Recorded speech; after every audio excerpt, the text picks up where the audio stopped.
Welcome to Day 7 of the Purpose-Driven Life video series.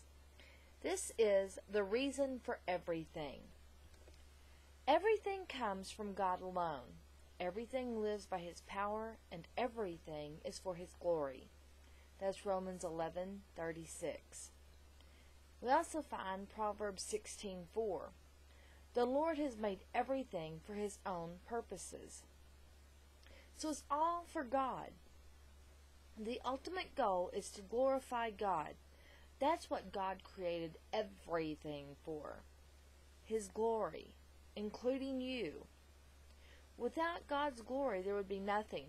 No sun, no moon, no heaven, no earth, no me, no you.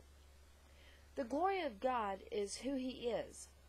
It's His importance, His power, His radiance, and His presence. His glory is everywhere you look. It is reflected in some way.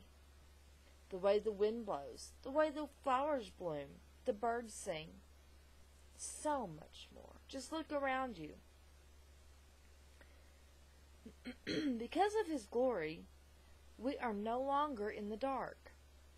His glory is His nature. We are commanded to recognize, honor, declare, praise, and most of all, reflect His glory, and to live for His glory.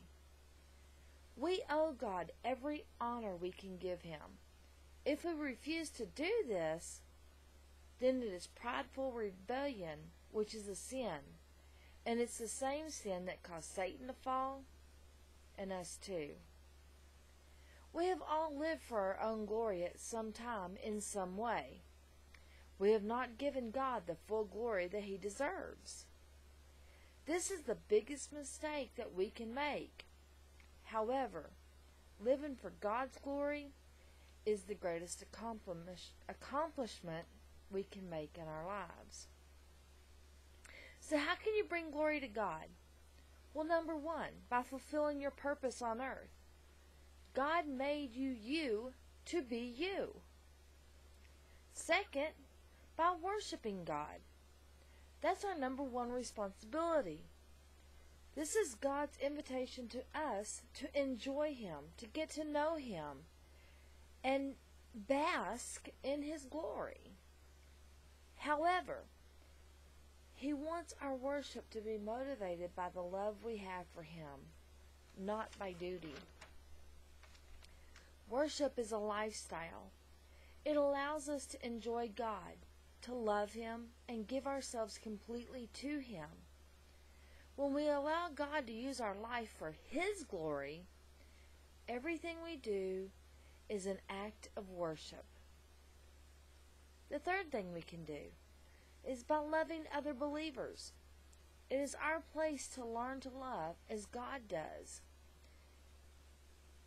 It honors Him, for He is love. Number 4, by becoming Christ-like. We want and need to grow to spiritual maturity, acting, thinking, feeling just like Jesus. The Bible tells us, as the Spirit of the Lord works within us, we become more and more like Him, and we reflect His glory even more.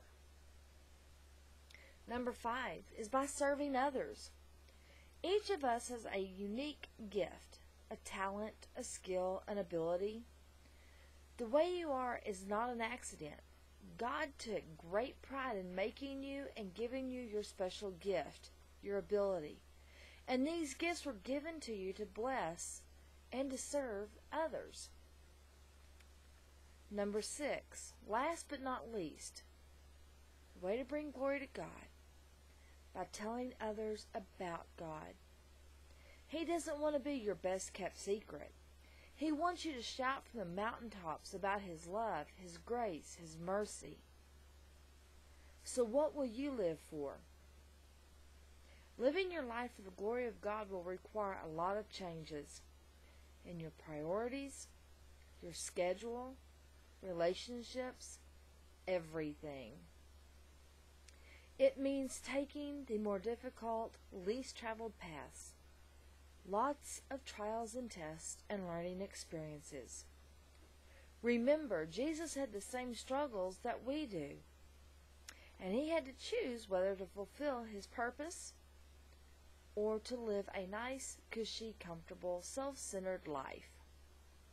You have the same choice to make. Are you going to choose your goals or God's purpose for your life? God's purpose holds promised eternal rewards. What does your self-centered goals hold for you? Who are you going to live for? God or yourself? If you choose God, he will give you the strength you need to live for him. He is inviting you to live for him. It's really the only way to live. If you're not living for God, you're only existing. Real life begins when you choose to live for God. Our point to ponder this week, it's all about God. Our verse is Romans 11:36. And our question is, where in my daily routine can I become more aware of God's glory? If you've been watching this video series and you have not accepted Jesus into your life but would like to, check out our video on how do you accept God into your life. Thanks for watching, and I'll see you next week. Have a blessed week.